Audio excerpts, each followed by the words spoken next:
சின்ன வெங்காயம் போட்டு காரக்குழம்பு எப்படி வைக்கிறதுன்னு பார்க்கலாம் வாங்க. வீடியோக்குள்ளே போகலாம். கேஸ் ஆன் பண்ணிக்கோங்க. ஒரு வானல் வச்சுக்கோங்க. 2 டேபிள் ஸ்பூன் அளவுக்கு நல்லெண்ணெய் ஊற்றிக்கோங்க. 1/2 ஸ்பூன் கடுகு போட்டுக்கோங்க. 1/2 ஸ்பூன் ஜீரகம் போட்டுக்கோங்க. 1 ஸ்பூன் வெந்தயம் போட்டுக்கோங்க.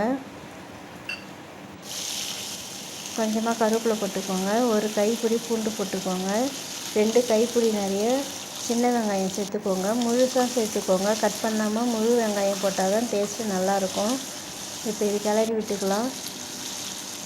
பச்சை மிளகாய் 2 கீனி போடுங்க. 2 தக்காளி கட் பண்ணி சேர்த்துக்கோங்க. இப்போ இதை நல்லா கிளறி விடுங்க. கட்டி பெருங்காயத்தை கரைச்சி வச்சு ஒரு 2 டேபிள் ஸ்பூன் அளவுக்கு ஊற்றினா போதும். தேவையான அளவு உப்பு போட்டுக்கோங்க. காஷ்மீர் மிளகாத்தூள் 1 ஸ்பூன் போட்டிருக்கேன். 4 டேபிள் ஸ்பூன் அரைச்சி வச்ச மிளகாத்தூள் போட்டிருக்கேன். கரைச்சி வச்ச புளியை சேர்த்துக்கலாம். இப்போ இதை நல்லா கிளறி விட்டுக்கலாம். கிளறி விட்டுட்டு இப்போ தட்டு போட்டு மூடி வச்சுட்டோம். கொதித்து வரட்டும். நம்ம தேவையான அளவுக்கு கொஞ்சமாக மல்லாட்டை எண்ணெய் சேர்த்துக்கோங்க. டேஸ்ட்டு நல்லா கூடுதலாக கிடைக்கும். ஒரு சின்ன துண்டு வெல்லம் சேர்த்துக்கோங்க.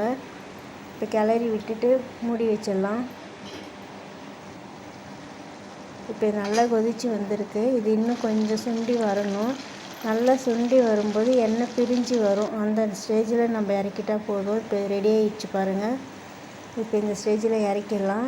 இப்போ சுட சுட தட்டில் சாப்பாடு போட்டு சாப்பிட்டிங்கன்னா கூட ஒரு தட்டு சாதம் சாப்பிட்லாம் போல் இருக்கும். அவ்வளோ டேஸ்ட்டாக ருசியாக இருக்கும். நீங்கள் செய்து பாருங்கள், சாப்பிட்டு பாருங்கள். இந்த வீடியோ பிடிச்சிருந்துச்சின்னா லைக் பண்ணுங்கள்.